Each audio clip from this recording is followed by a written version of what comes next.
मैं अंशु कुमार फिर से आप लोग का एक बार स्वागत करता हूँ जीएस 360 डिग्री वर्ल्ड वाइड में। हम लोग ज्योग्राफी पढ़ रहे हैं और ज्योग्राफी का हम लोग का 5th चैप्टर चल रहा है। और 5th चैप्टर में हम लोग क्या पढ़ रहे थे? भारत की जलवायु के बारे में, मानसून के बारे में पढ़ रहे थे हम लोग।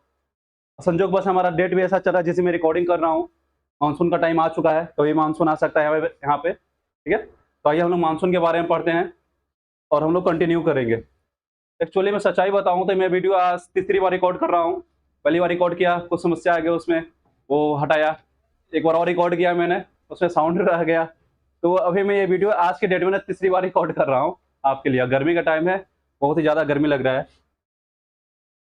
आइए हम लोग कंटिन्यू करेंगे।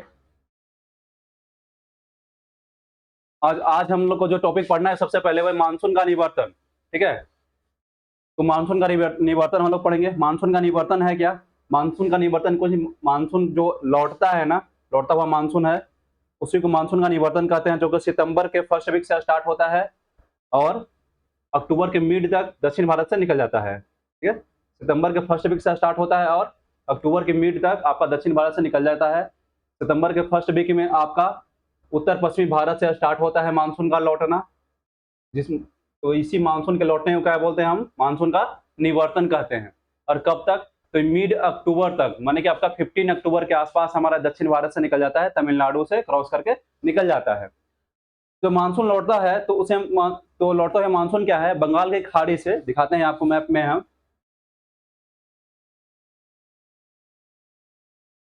देखिए लौटता हुआ मानसून क्या है, इधर से बंगाल की खाड़ी से। आप इसे कंटेंट पर फोकस मत कीजिएगा, नेक्स्ट लेक्चर का कंटेंट हमारा है, सिर्फ मैप पे फोकस कीजिएगा। तो लौटता हुआ मानसून क्या है, ठीक है।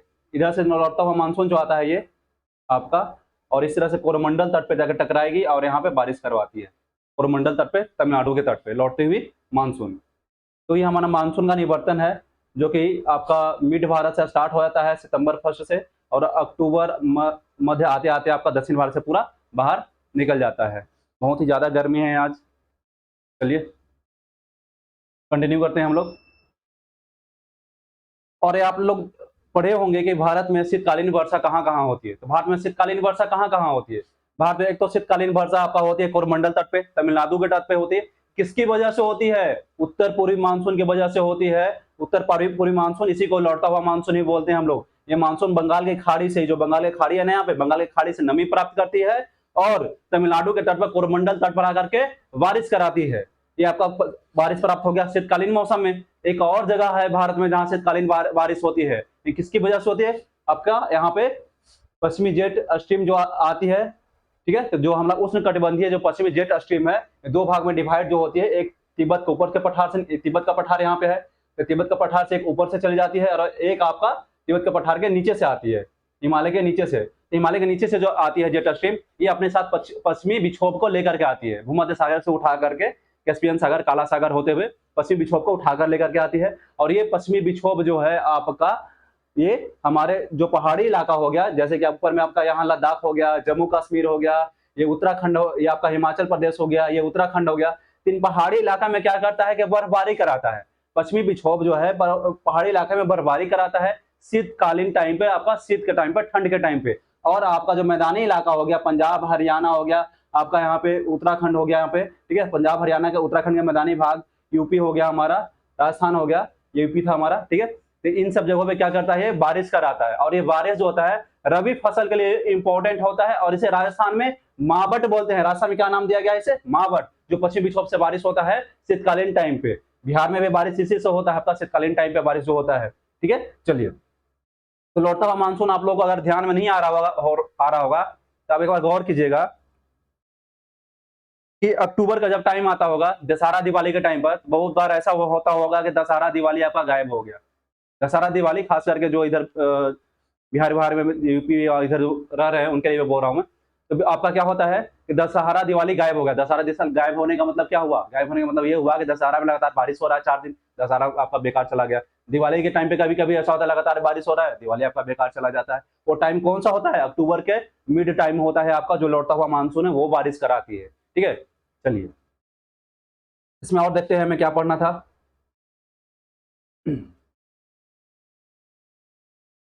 रीडिंग मारते हैं, इसमें देख लेते हैं कुछ छूट तो ना गया है। मानसून के पीछे हटने या लौट जाने को मानसून का निवर्तन कहा जाता है। सितंबर के आरंभ से उत्तर पश्चिमी भारत से मानसून पीछे हटने लगती है और मध्य अक्टूबर तक यह दक्षिणी भारत को छोड़कर समस्त भारत से निवर्तित हो जाती है, चली जाती है वापस। लौटते हुए मानसून पवनें बंगाल की खाड़ी से जल वाष्प ग्रहण करके उत्तर पूर्वी मानसून के रूप में तमिलनाडु के तट पर आपका वर्षा करती है, कोरोमंडल तट पे। पसीना इतना आ रहा है कि हथेली में पानी आ रहा है, देखिए पसीना। बहुत ज्यादा गर्मी है अभी और मेरे पास इतना फैसिलिटी नहीं है कि मैं एसी लगा करके आप लोगों को क्लास ले सकूं। तो चलिए कोई नहीं, करना है तो करना है, आगे देखते हैं हम लोग।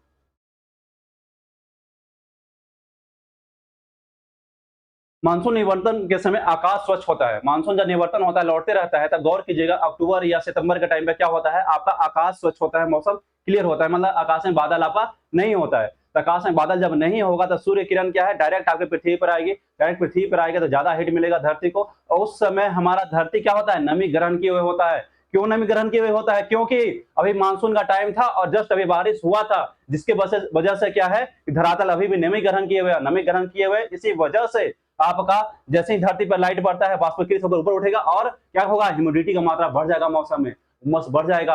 आपके शरीर पे पसीने तो चलेंगे लेकिन पसीना सूखेगा नहीं। हवा तो शरीर पे लगेगा लेकिन हवा लगने पे भी पसीना नहीं सूखेगा, क्योंकि हवा में आपका ह्यूमिडिटी का मात्रा अधिक है। अब गौर कीजिएगा, जब मई का महीना होता है तो आपके शरीर पर पसीना कम चलता है। पसीना तो चलेंगे लेकिन तो सूख जाता है, आपको फील नहीं होता है कि बहुत ज्यादा पसीना चला, लेकिन उससे कम पसीना आपका चल रहा है वहां पे, लेकिन पसीना सूख ही नहीं पा रहा है।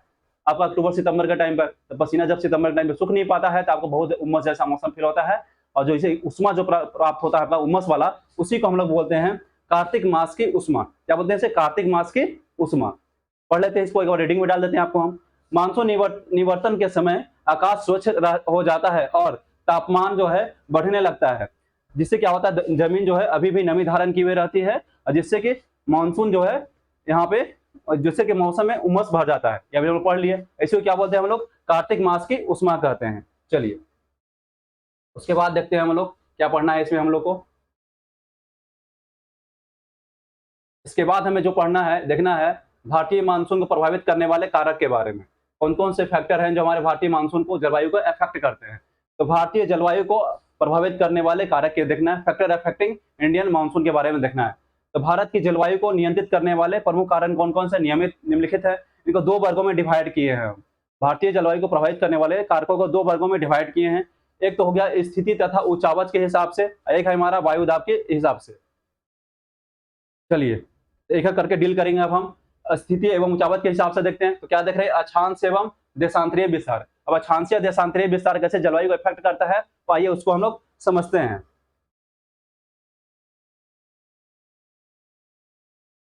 ये इक्वेटर हो गया आपका, ठीक है, इक्वेटर हो गया, 0 डिग्री लैटिट्यूड पे लाइज करता है, ठीक है।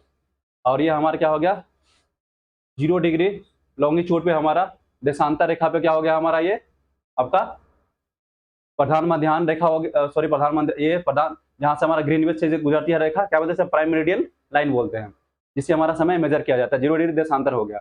अब देखिए सपोज दैट हम ले लिए यहाँ पर 10 डिग्री देशांतर, कितना ले लिया हम लोग, 10 डिग्री देशांतर हम लोग ले लिए, 10 डिग्री लॉन्गिट्यूड हम लोग ले लिए। अब 10 डिग्री लॉन्गिट्यूड ले लिए, तब यहाँ इस पॉइंट पे हम चर्चा करें आपसे, चाहे इस पॉइंट पर चर्चा करें, चाहे इस पॉइंट पर चर्चा करें, या इस पॉइंट पे, इस पॉइंट पे, इस पॉइंट पे, इस पॉइंट पे, या फिर इस पॉइंट पे चर्चा करें, इस सारा का सारा तो एक ही देशांतर रेखा पे लाइज करता है। देशांतर रेखा तो सेम हो गया, लेकिन गौर कीजिएगा आप, इसी देशांतर रेखा पे लैटिट्यूड क्या होगा, अलग हो गया। लैटिट्यूड देखिए कैसे चेंज हो गया, कलर चेंज कर लेते हैं पेन का। ये लैटिट्यूड देखिए अलग अलग हो गया।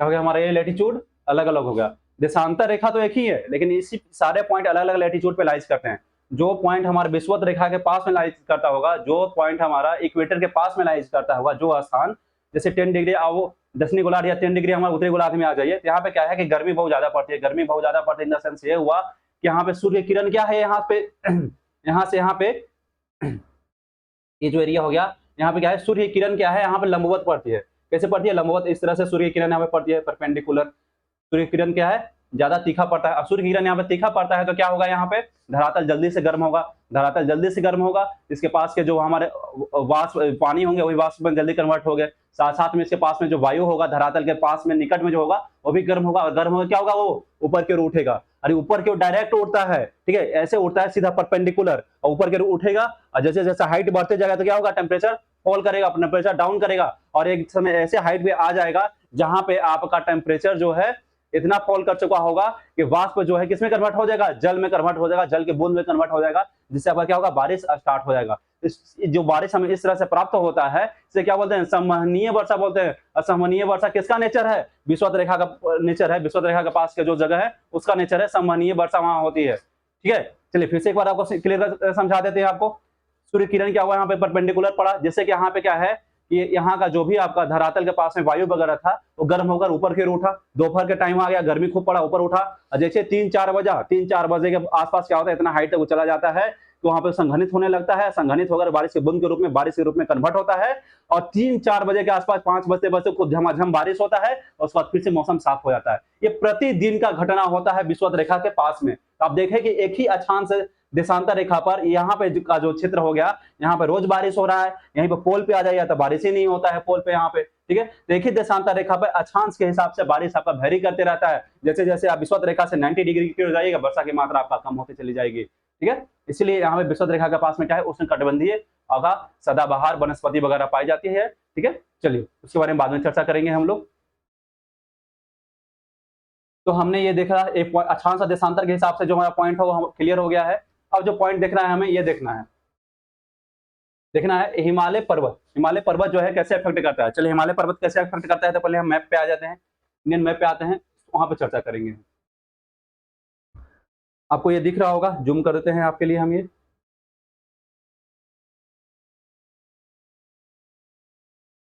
चलिए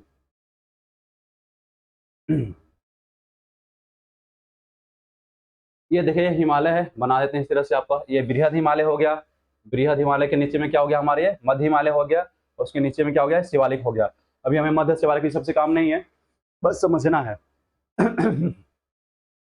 और ये क्या हो गया हमारा, कर्क रेखा हो गया, ठीक है, कर्क रेखा हो गया। कर्क रेखा बोलिएगा सर आपने तो कर्क रेखा को मिजोरम त्रिपुरा से गुजारा ही नहीं, आप बस माइंड मत कीजिएगा ज्यादा, भी बस इतना मतलब रखिएगा कि कर्क रेखा हो गया हमारा, ठीक है, कर्क रेखा हो गया, ठीक है। और कर्क रेखा के ऊपर में क्या हो गया हमारा, 23.5 डिग्री पे जो लाइज करता है, क्या हो गया हमारा शीत कटिबंध, ऊपर नीचे में उष्ण कटिबंधीय मानसून जलवायु पाया जाता है। लेकिन ओवरऑल भारत की जलवायु कैसा है हमारा, उष्ण कटिबंधीय जलवायु है। तो होता ये है कि इधर जो शीतकालीन हवा जो आती है, बर्फीली हवा जो आती है, ध्रुवीय हवा जो आती है, इसको हिमालय पर्वत रोक लेता है। हिमालय पर्वत क्या क्या है, इसको रोक लेता है, जिस कारण जो हमारा यूपी बिहार आपका जो उत्तराखंड हो गया, इधर हिमाचल प्रदेश पंजाब हो गया हमारा, यहाँ पे बर्फबारी नहीं होता है शीतकालीन टाइप पर। अगर हिमालय नहीं होता तो यूपी बिहार में भी शीतकालीन टाइम पे आपका बर्फबारी होता, बर्फ से हम लोग ढक जाते। लेकिन ये हिमालय की वजह से ही आपका ध्रुवीय हवा जो है भारत में नहीं आ पाती है, शीतकाल में हमारे पास मिनिमम टेम्परेचर जो जाता है 5-6-7 डिग्री टेम्परेचर जाता है। अगर ये नहीं होता तो इधर पूरा आपका शीतकालीन टाइम पे आप बर्फ से ढक जाते और बहुत ही बर्फीला जलवायु यहाँ पे फील करते हैं, जैसा कि फील करते हैं लद्दाख में फील करते हैं, आप जम्मू कश्मीर में फील करते हैं, ऐसा जलवायु यहाँ पे फील करते हैं। लेकिन हिमालय की वजह से आप फील नहीं कर पाते हैं। नहीं तो ये देखा है आपने। दूसरा बात ये होता है देसी मानसूनी हवाएं इधर को जाती है, इधर से घुसती है, इंटर करती है बंगाल के शाखा वाली, बाद में डिटेल में समझाएंगे, इस पे हम आएंगे जब हम दक्षिण मानसून की क्रिया विधि पढ़ेंगे तब आएंगे उस पर। तो हिमालय पर्वत से टकराती है, टकरा कर क्या है ऊपर उठती है, ऊपर उठती है और वर्षा कराती है। और इधर जो दक्षिण पश्चिम मानसून का जो एक शाखा जो इधर आती है बंगाल की खाड़ी में, वो शाखा इधर अगर टकराती है मेघालय की पहाड़ी में इधर आती है। यहाँ पे मेघालय की पहाड़ी में आपका 3 पहाड़ी यहाँ पे है, ठीक है, मेघालय पठार में आपका 3 पहाड़ी मिलेगा, गारो, खासिया, जयंतिया मिलेगा। तो खासी पहाड़ी पे ही आपका चेरापूंजी है और मानसीराम है। यही चेरापूंजी मानसीराम है जहाँ विश्व में सबसे अधिक बारिश होता है, उसमें भी कहा मानसीराम में होता है। और ये मानस क्यों होता है, क्योंकि आकृति यहाँ कीप के आकार का है। जैसे यहाँ हवा यहाँ टकराती है, ऊपर की उठती है, बारिश कराती है, फिर वापस आती है, फिर उठती है, फिर बारिश कराती है, क्योंकि यहाँ कीप का आकार के आकृति का वाला यहाँ पे क्षेत्र पड़ता है, इसी कारण यहाँ पे वर्षा बहुत अधिक होता है। चलिए तो हिमालय किस तरह से इफेक्ट करता है हमने ये भी देख लिया, हिमालय किस तरह से इफेक्ट करता है हमने ये भी देख लिया, ठीक है। चलिए उसके बाद हम लोग चर्चा करते हैं इस पे जल और स्थल के वितरण पे, जल और स्थल के वितरण पे कैसे इफेक्ट करता है उसको देखना है। चलिए आइए हम मैप से आते हैं। तो आप लोगों को कल पहले भी एक हम एक एग्जाम्पल दिए थे कि जल का ये नेचर होता है कि वो धीरे धीरे गर्म होता है और धीरे धीरे ठंडा होता है, लेकिन सॉलिड का ये नेचर होता है कि वो तेजी से गर्म होता है और तेजी से ठंडा होता है। बोलेगा सर ऐसा क्यों माने हम? वो बात नहीं, आप नहीं मानेंगे, तो हम साइंस के भी टीचर हैं, आपको फील कराएंगे हम। अब ऐसा कीजिए, एक केतली में पानी लीजिए और केतली, एक खाली केतली लीजिए, ठीक है, कोई भी बर्तन ले लीजिए, केतली जरूरी नहीं है। आप गैस पर उसको 2 मिनट के लिए गर्म कीजिए, दोनों को सेम टाइम के लिए, सेम लॉ के साथ गर्म कीजिएगा, सेम हीट दीजिएगा। 2 मिनट बाद दोनों को बंद कर दीजिए। अब क्या है, आप फील कीजिएगा जिस केतली में पानी नहीं था वो ज्यादा गर्म हो चुका है, जिसमें पानी था वो कम गर्म हुआ है। ऐसा क्यों? क्योंकि उसमें वाटर था। अब वाटर का जो आपका गुप्त ऊष्मा का वैल्यू होता है, क्या होता है, अधिक होता है, ठीक है। लेकिन उससे भी अधिक किसका होता है, हमारा वाष्प का होता है। बाद में आएंगे उस पर। तो वाटर वाटर का नेचर हमने बताया था, धीरे धीरे गर्म होता है, धीरे धीरे ठंडा होता है। अब दोनों को ठंडा होने के लिए छोड़ दीजिए। अब ठंडा होने के लिए दोनों को छोड़िएगा, तो आप अब ये देखिएगा कि फिर उसके बाद अब टच कीजिएगा 5 मिनट के बाद, तो आपका जो खाली बर्तन था जिसमें पानी नहीं था वो जल्दी ठंडा हो गया, जिसमें पानी था वो देरी से ठंडा हुआ है। ये आपका इस तरह से फील कर सकते हैं आप कि हमारा जो लिक्विड होता है, जल जो हो गया, वो धीरे धीरे ठंडा होता है, धीरे धीरे गर्म होता है सॉलिड की अपेक्षा। यही कारण है कि जैसे कि आप महासागर और महाद्वीपीय और महासागरीय जलवायु में जब हम पढ़ने आते हैं, तो जो स्थल खंड हो गया वो क्या होता है, तेजी से गर्म होता है। स्थल खंड तेजी से गर्म होता है। और आपका गर्मी का अगर टेम्परेचर है, दिन के मान लीजिए रात का टेम्परेचर कितना था स्थल खंड का, 25 डिग्री सेल्सियस था, ठीक है। तो रात को इतना था तो दिन का कितना पहुंच चला जाएगा, यहाँ पे अप्रॉक्स 40 के आसपास चला जाएगा आपका सेल्सियस, 40 डिग्री सेल्सियस। दोनों में डिफरेंस कितना है आपका, 15 डिग्री सेल्सियस का डिफरेंस आ गया यहाँ पे। अब यही महासागर में आ जाइए, रात का टेम्परेचर कितना था आपका, महासागर इधर क्या है, महासागर हमारा जल है इधर, ठीक है, जल है इधर। तो अगर महासागर में आइएगा तो रात्रि का टेम्परेचर 25 था, तो आपका दिन का टेम्परेचर कितना जाएगा, बहु जाएगा तो 26 डिग्री सेल्सियस जाएगा, बहु जाएगा तो 26 डिग्री सेल्सियस जाएगा। मैंने टेम्परेचर डिफरेंस कितना आया दोनों का, 1 डिग्री सेल्सियस आया। मैंने महासागर, हम कह सकते हैं इस तरह से कि महासागरीय जलवायु जो है उस वो और जो हमारा महाद्वीपीय जलवायु है उसमें काफी अंतर है। महासागरीय जलवायु में हमारा दैनिक तापांतर जो होता है, दैनिक तापांतर उसको बोलते हैं जो 24 घंटे के अंदर दिन और रात का जो टेम्परेचर मैक्सिमम टेम्परेचर होता है, जो मिनिमम टेम्परेचर होता है, उसके डिफरेंस को हम लोग दैनिक तापांतर कहते हैं। तो दैनिक तापांतर जो हमने निकाला यहाँ पे, तो हमने ये देखा कि महासागर में दैनिक तापांतर 1 डिग्री सेल्सियस से ज्यादा नहीं होता है, लेकिन असल भाग में हमने दैनिक तापांतर कितना निकाला, हमने 15 डिग्री सेल्सियस निकाला। इसका मतलब ये हुआ कि महाद्वीपीय जलवायु और महासागरीय जलवायु में काफी डिफरेंस पाया जाएगा, क्योंकि महासागरीय जलवायु जो हो गया उसमें टेम्परेचर वेरिएशन बहुत ही कम होता है, ना ज्यादा गर्मी पड़ने वाला है ना ज्यादा ठंड पड़ने वाला है। ठंड में भी वही टेम्परेचर रहेगा, गर्मी में भी वही टेम्परेचर रहेगा उसका। लेकिन महाद्वीप में क्या हो गया, ठंड का टाइम 5 डिग्री सेल्सियस तक चला जाता है और अब गर्मी के टाइम 45 डिग्री सेल्सियस तक टेम्परेचर चला जाता है। तो महाद्वीपीय जलवायु जो हो गया काफी वेरिएशन इसमें देखने को मिलता है, लेकिन आपका महासागरीय जलवायु में वेरिएशन देखने को नहीं मिलता है। अब जब गर्मी का टाइम आया, यहाँ पे क्या हुआ, आपका टेम्परेचर जब 40 डिग्री सेल्सियस जाएगा तो क्या हो जाएगा, महाद्वीप में यहाँ पे आपका लो प्रेशर का जोन क्रिएट हो जाएगा, लो प्रेशर का जोन क्रिएट हो जाएगा, जिसकी वजह से, और यहाँ पे महासागर में क्या होगा उस टाइम, इसके अपेक्षा में हाई प्रेशर का जोन क्रिएट हो जाएगा। हम लोग रिलेटिव में वर्ड यूज करेंगे यहाँ पे, इसकी अपेक्षा में महासागर में क्या होगा, हाई प्रेशर का जोन क्रिएट हो रखा होगा, और यहाँ पे क्या हो रखा होगा, लो प्रेशर का जोन क्रिएट हो रखा होगा। यहाँ हाई प्रेशर, यहाँ लो प्रेशर, जिसकी वजह से ये जो हमारे दक्षिणी पूर्वी हवा, जो व्यापारिक पवन इस तरह से जा रही थी, उसका डायरेक्शन ऐसे बदल जाएगा, ऐसे बदल जाएगा, क्योंकि लो प्रेशर का जोन है ये अट्रैक्ट करेगी अपने तरफ, और ये हाई प्रेशर का जोन है तो क्या करेगी, यह हवा दूर ढकेलेगी अपने से। अब गौर कीजिएगा, यह हवा जो है अपने से दूर जाते हुए दिख रहा होगा और इससे आपका पास आते हुए दिख रहा होगा। इस तरह से दक्षिण पूर्वी मानसून को ये अट्रैक्ट कर लेता है। इस तरह से महाद्वीपीय और महासागरीय जलवायु हमारे अफेक्ट करते हैं हमारे जलवायु को। आप देख सकते हैं इसमें कि जल भी किस तरह से अफेक्ट करता है। चलिए और भी क्या क्या क्या है हमारा देख लेते हैं, क्या क्या पढ़ना था इसमें, और भी टॉपिक था हमारा। नेक्स्ट टॉपिक हमारा है समुद्र तट से दूरी। तो समुद्र तट से दूरी तो अफेक्ट करेगा ही, जैसे कि समुद्र तट के जो जितना पास होगा, तो समुद्र तट के जो जितना पास है इसका मतलब क्या हुआ, हमें महासागरीय जलवायु पाया जाएगा। समुद्र तट के जो जितना पास है उसका मतलब क्या होगा, जैसे ये समुद्र हो गया, ठीक है। अब यहाँ पे कोई शहर है, कोई यहाँ पे शहर है, कोई यहाँ पे शहर, जो समुद्र तट के यहाँ पास में शहर होगा, जैसे मुंबई हो गया, मुंबई हमारा जो सालसेट द्वीप पर स्थित है, वहाँ पे कैसा जलवायु पाया जाता है, महासागरीय जलवायु पाया जाता है। वहाँ न तो आपका बहुत ज्यादा ही गर्मी पड़ता है और नहीं ज्यादा बहुत ज्यादा वहाँ पे ठंड पड़ता है। लेकिन जैसे जैसे उसके अंदर में आएंगे, हम दिल्ली की ओर बढ़ जाए, चाहे हम इधर आ जाए, हम लोग भोपाल की ओर आ जाए, हम लोग राजस्थान की ओर चले जाए, उधर क्या होता है, अंदर की ओर जैसे हम असल भाग में बढ़ते हैं तो वहाँ गर्मी भी बहुत ज्यादा पड़ती है और ठंड भी बहुत ज्यादा पड़ती है, ठीक है। चलिए, इस तरह से समुद्र की दूरी के हिसाब से भी इफेक्ट पड़ता है, और समुद्र से जितना ज्यादा पास होगा वहां पे मानसूनी जलवायु वर्षा उतना अधिक होगी। जैसे जैसे दूर होते जाएगा वहां पर वर्षा का मात्रा कम होता जाएगा, क्योंकि जैसे जैसे आपका हवा आगे बढ़ेगी अपना नमी खोती हुई जाएगी। नमी ग्रहण करने के लिए तो स्थल भाग है, नमी तो ग्रहण कर नहीं पाएगा स्थल भाग से, नमी तो ग्रहण करती है महासागर से करती है, ठीक है, जैसे बंगाल की खाड़ी से करती है, इधर अरब सागर से करती है। चलिए उसके बाद देखते हैं नेक्स्ट पॉइंट, समुद्र तल से ऊंचाई, ऊंचाई। अब देखिए समुद्र तल से ऊंचाई की बात किया जा रहा है, तो समुद्र ऊंचाई, तो ऊंचाई जो समुद्र तल से ऊंचाई लिखा गया है, इसका मतलब ये हुआ कि हम जो ऊंचाई मेजर करते हैं वो कहाँ से, समुद्र तल से मेजर करते हैं। अब भारत में कहाँ से मेजर करते हैं, तो चेन्नई से मेजर करते हैं, चेन्नई के तट से मेजर करते हैं। अब हिमालय के तराई में जाकर खड़ा हो जाए, तराई मतलब कि हिमालय के नीचे से शिवालिक जो हो गया वहां पे जाकर खड़ा हो जाए। अब देखिएगा, गौर कीजिएगा कि नीचे में जब है तो आपको ऐसा वनस्पति मिला जैसे कि स्थल खंड पे आपको देखिएगा नॉर्मली वनस्पति मिलता है, उस तरह का वनस्पति मिलेगा। लेकिन जैसे जैसे आप ऊंचाई पे जाएंगे, हिमालय के ऊपर चढ़ते हुए जाएंगे, आपको वनस्पति वेरिएशन देखने को मिलेगा। जैसे जैसे ऊपर चले जाएंगे, काफी हाइट तक चले जाएंगे, आप 4800 मीटर के आसपास चले जाएंगे, तो वहां पे क्या होगा, आपको वहां पे आपका वनस्पति जो मिलेगा काई और लिचेन वगैरह मिलेगा, मतलब वहां पे आपका पेड़ पौधा वगैरह नहीं मिलेंगे। इसका कारण ये है कि बारिश का अमाउंट वेरी करता जाता है, और जैसे जैसे बहुत अधिक ऊंचाई पर जाएंगे बारिश होता ही नहीं है, पर बर्फबारी होता है। तो इस तरह से हमने देखा कि समुद्र तल से ऊंचाई के हिसाब से भी हमारा वेरी करता है ये जलवायु। उसके बाद देखना है उच्चावच। उच्चावच मतलब कि पर्वतीय ढाल के बारे में चर्चा किया जा रहा है। जैसे किसी के पर्वत का ढाल ऐसा है, ऊंचाई कम गेन कर रहा है, किसी पर्वत का ढाल इतना है, ऊंचाई ज्यादा गेन कर रहा है, किसी ऊंचाई एकदम से कम है, कम ऊंचाई को गेन कर रहा है। तो अगर ऊंचाई कम गेन करेगा, हाइट कम गेन करेगा, तो हाइट कम गेन करेगा, हाइट में कम वृद्धि होगी, तो क्या होगा, टेम्परेचर फॉल कम होगा। और टेम्परेचर फॉल जब कम होगा तो क्या होगा, आपका बारिश का हमारा परसेंटेज कम जाएगा, क्योंकि जलवाष्प जो है बारिश के बूंद में कन्वर्ट नहीं हो पाएगा। जलवाष्प को बारिश के बूंद में कन्वर्ट होने के लिए टेम्परेचर चाहिए, वो टेम्परेचर तभी मिल पाएगा जब ज्यादा हाइट पे हम जाएंगे।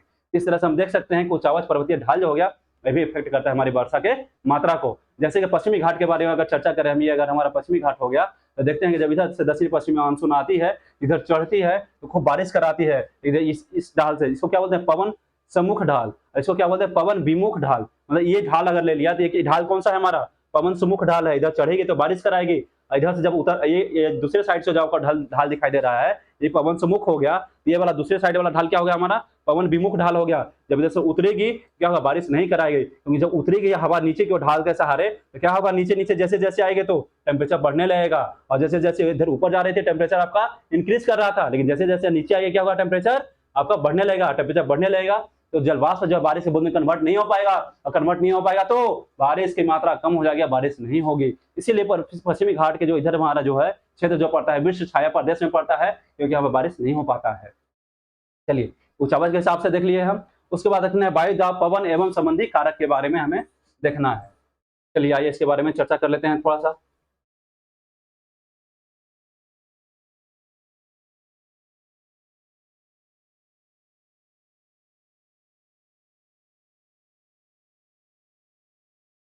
ये है वायु दाब एवं पवन पर धरातल का वितरण। तो हम लोग देख सकते हैं कि वायु दाब और पवन का धरातल पर वितरण के हिसाब से कैसे हमारा जलवायु इफेक्टिव होता है।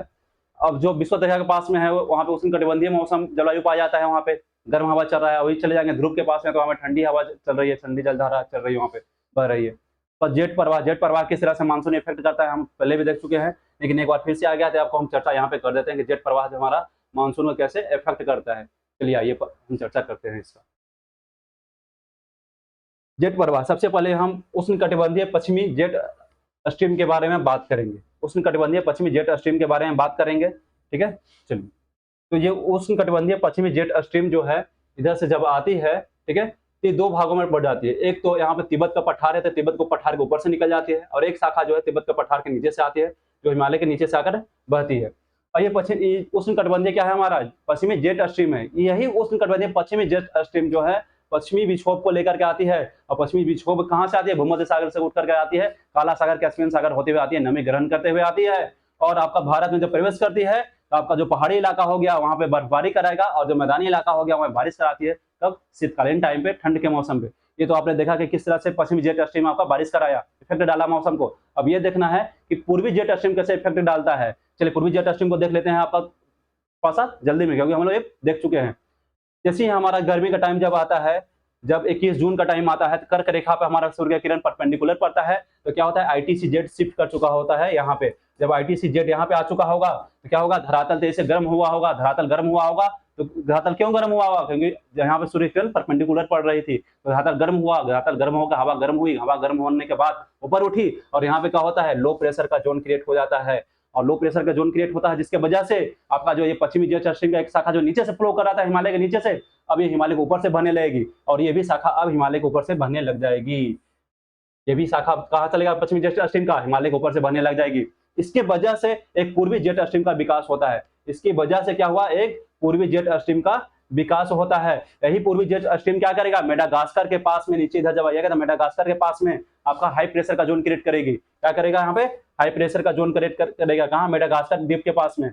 और यहाँ पे हाई प्रेशर का जोन क्रिएट होगा, यहाँ पे क्या हो चुका है, लो प्रेशर का जोन क्रिएट हो चुका है। तो व्यापारिक पवनें जो इस तरह से आ रही थी दक्षिण पूरब से, उनका डायरेक्शन क्या हो जाएगा, फिर ये हवा अपने से दूर धकेलेगी, अपने एक और पास खींचेगी, इस तरह से डायरेक्शन उनका चेंज हो जाएगा और ऐसा कुछ हो जाएगा। अब इसको फील कीजिए, देखिए ये डायरेक्शन कौन सा है, हमारा दक्षिण पश्चिमी डायरेक्शन है। यहाँ से दिख रहा है, से दूर जाते हुए, क्योंकि हाई प्रेशर का जोन है ये दूर धकेल रही है, और ये लो प्रेशर का जोन है ये अपनी ओर खींच रही है। देखिए ये अपनी ओर खींचता हुआ नजर आ रहा है। इस तरह से हम देख सकते हैं कि जेट स्ट्रीम जो है भी हमारे मानसून को कैसे इफेक्ट डालता है। और हमने ये देखा कि दक्षिणी पश्चिमी जेट स्ट्रीम का निर्माण किसकी वजह से हुआ, पूर्वी जेट स्ट्रीम की वजह से हुआ।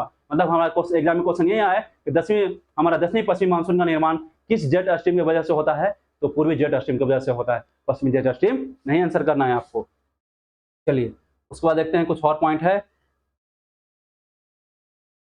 नहीं और कुछ पॉइंट नहीं है। अब इसमें है ऋतु, तो ऋतु हम लोग कल पढ़ेंगे, गर्मी बहुत ज्यादा है, क्लास लेने में बहुत दिक्कत हो रहा है मुझे, लेकिन फिर भी कंटिन्यू मैंने किया। चलिए, और इस संजोग से ये तीसरी बार रिकॉर्ड हुआ था वीडियो आज, कुछ टेक्निकल इशू आ गए थे, कभी साउंड ऑफ हो गया था शायद, तो पूरा रिकॉर्ड फिर से करना पड़ा। चलिए, तो ये क्लियर हो गया। अब आप लोग से बात करने वाले हैं हम कि हमने कोचिंग खोलने के लिए आपसे बात किया था, तो काफ़ी लोग कमेंट किए सर खोलिए, ठीक है, तो हम खोलने जा रहे हैं। और 21 जून को हम यहाँ पे आपके पास शिवाजी के पार्क के पास में कोचिंग खोलने जा रहे हैं, और यहाँ पे पूजा होगा 21 जून को। आप लोग को और भी डेट और तिथि वगैरह टाइमिंग बता दिया जाएगा आने का, उसके हिसाब से आप लोग आने का कष्ट कीजिएगा। नेक्स्ट वीडियो में आप लोग को टाइमिंग हम बता देंगे। चलिए, आप लोग इसको सब्सक्राइब कीजिए, लाइक कीजिए और कमेंट कीजिए। जो कुछ कमी रह गया हो तो उस कमेंट में डालिए, हम उसको कमी को दूर करके लेके आएंगे आपके समझ। ठीक है, चलिए बहुत बहुत धन्यवाद आपका।